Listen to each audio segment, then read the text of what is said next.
Good morning students. Today we start exercise 10.3 and topic is circle. Okay? तो circle का क्या मतलब होता है? गोल. तो हमारे पास कौन सी ऐसी शेप्स होती हैं, कौन से ऑब्जेक्ट्स होते हैं जो सर्कल शेप में होते हैं, गोल होते हैं. एक तो ये बैंगल, ठीक है, ये दिख रही है ना आपको मेरी बैंगल. तो ये कौन सी शेप की है? गोल है ना. सर्कल राउंड शेप में है, तो राउंड शेप की जो भी फिगर्स होती हैं दैट इज अ सर्कल. और ये क्या है? कॉइन. कॉइन भी क्या है? सर्कल शेप में दिख रहा है ना आपको, ठीक है. इसी तरह ये कैप है, ये कौन सी शेप में है? सर्कल. तो अब सर्कल का क्या मतलब होता है?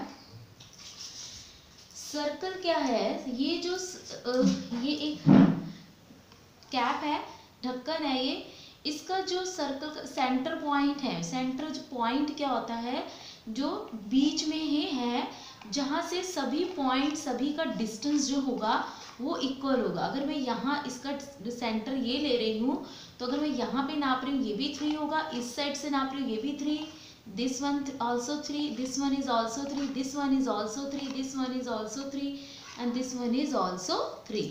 तो सर्कल क्या है? एक circle is a plane figure है in which all the points are at the same distance from the center. जहाँ से सेंटर से जितने भी पॉइंट्स आप लोगे वो सभी क्या होंगे? सेम डिस्टेंस के होंगे. क्लियर है सर्कल?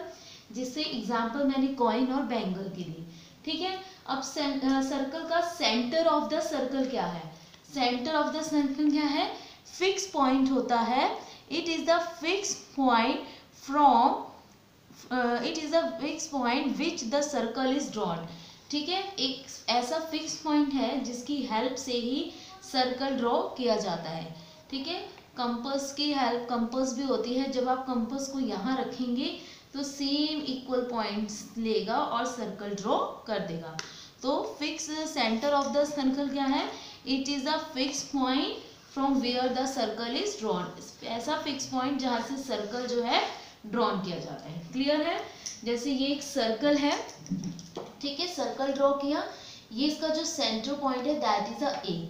ठीक है, ये है आपका सेंटर पॉइंट. नेक्स्ट आता है radius. It is a segment that extend from the centre of the circle to any point. Radius क्या होता है?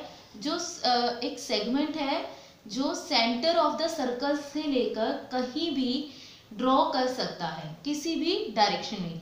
Like this, like this, like this, like this, like this, like this, like this, like this. तो उसका same distance आएगा. ठीक है, ये देखो जैसे सर्कल है वो पॉइंट से यहाँ भी लाइन ड्रॉ कर सकता है, सेंटर ऑफ द सर्कल से ऊपर की तरफ भी, ठीक है, सेंटर ऑफ द सर्कल से राइट की तरफ भी एंड डाउन की तरफ भी. मीन्स कहीं भी वो ड्रॉन कर सकता है, उसे बोलते हैं हम रेडियस ऑफ द सर्कल.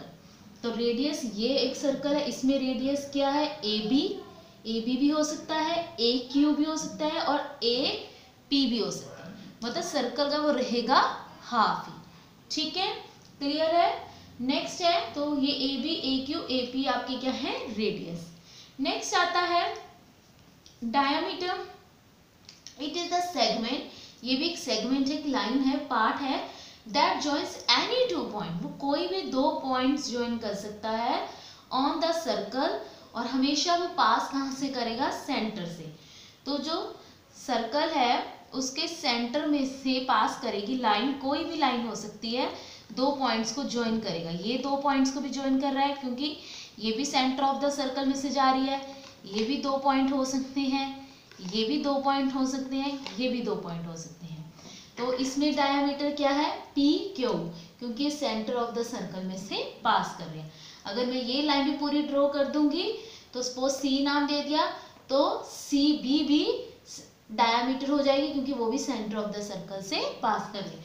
तो कोई भी दो पॉइंट जो सेंटर ऑफ द सर्कल से पास करके मिलकर लाइन बना रहे हैं दैट इज अ डायमीटर. और कोई भी वो हाफ लाइन जो सेंटर ऑफ द सर्कल से स्टार्ट हो रही है, ठीक है, that is the radius. Next आता है कोड. कोड और डायमीटर बिल्कुल सेम है, लेकिन जो डायामीटर है is always passes from the centre of the circle, but diameter जो है जरूरी नहीं होगा कि वो सेंटर ऑफ द सर्कल से ही पास करे, वो कोई भी दो पॉइंट्स को ज्वाइन करके लाइन बना सकती है। ठीक है, जैसे ये दो पॉइंट्स ज्वाइन करे लाइन बन गई, ये दो पॉइंट्स ज्वाइन किए लाइन बनी, ये दो पॉइंट्स लाइन किए, मतलब कोई भी।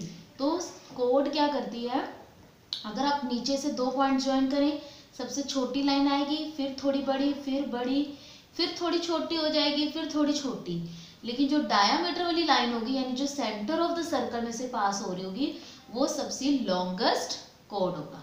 ठीक है, जैसे ये आपकी डिब्बी, अगर आप ये लाइन मिलाओ सबसे छोटी, ये मिलाओगे थोड़ी बड़ी, ये और बड़ी, ये फिर छोटी शुरू हो जाएगी, तो सबसे बड़ी वाली लाइन कौन सी होगी, जो सेंटर ऑफ द सर्कल से पास हो रही है, तो जो diameter is the longest code. Clear है। नेक्स्ट आता है सरकमफ्रेंस। नेक्स्ट क्या आता है, सरकमफ्रेंस। सरकमफ्रेंस क्या होता है, जो पैरामीटर ऑफ द सर्कल होता है, मतलब total length of the boundary, उसे आप बोलते हो circumference of the circle. Next आता है कि सेमी सर्कल क्या होता है, हाफ सर्कल को आप क्या बोलोगे, सेमी सर्कल। जब आप राउंड सर्कल में शेप में पेपर काटोगे, उसको फोल्ड कर दोगे, तो क्या बन जाएगा, सेमी सर्कल। तो सेमी सर्कल कैसा होता है, ऐसा, that is the semi circle. और सेमी सर्कल तो ये हो गया, उसके बाद सेमी सर्कल के बाद एक क्वार्टर भी होता है, कि उस क्वार्टर कैसे होगा, जैसे ये तो फुल सर्कल है, ठीक है, तो आपने इसके पार्ट्स कर दिए सेंटर में से, सॉरी, ठीक है, तो ये एक कितने पार्ट्स हो गए, 4 ना, तो वो सर्कल का जब हाफ का भी आगे आप हाफ कर देते हो तो वो क्या बन जाता है, क्वार्टर। क्या बन जाता है, क्वार्टर। क्लियर है। जब half of a semi circle तो फॉर्म्स द क्वार्टर। जब एक सेमी सर्कल को हाफ कर दिया आपने तो क्या बन गया, क्वार्टर। ठीक है। और जब आपको बोला जाएगा डायामीटर फाइंड आउट करो, तो आप कैसे फाइंड आउट करोगे, डायामीटर किसके इक्वल है, ये पूरी लाइन डायामीटर है और ये रेडियस, दो मिलाकर क्या है, रेडियस। तो जब दो रेडियस को आप मिला दोगे, this one and this one, ये भी रेडियस है R1, ये भी रेडियस है R2, जब R1 प्लस R2 हो गए तो क्या बना, ये भी, इसको भी अगर और इसको अगर आप R1 नाम ही दोगे, तो दो रेडियस है, 1 रेडियस एंड 2 रेडियस, दोनों रेडियस को मिलाकर टोटल क्या बन रहा है, PQ डायामीटर। तो डायामीटर का फॉर्मूला क्या होगा, 2 मल्टीप्लाई बाय रेडियस, और इसी से रेडियस कैलकुलेट करोगे तो डायामीटर बाय हाफ। और अगर आपको रेडियस कैलकुलेट करना है और डायामीटर गिवन है तो डायामीटर डिवाइड बाय 2। क्लियर है कॉन्सेप्ट। Thank you.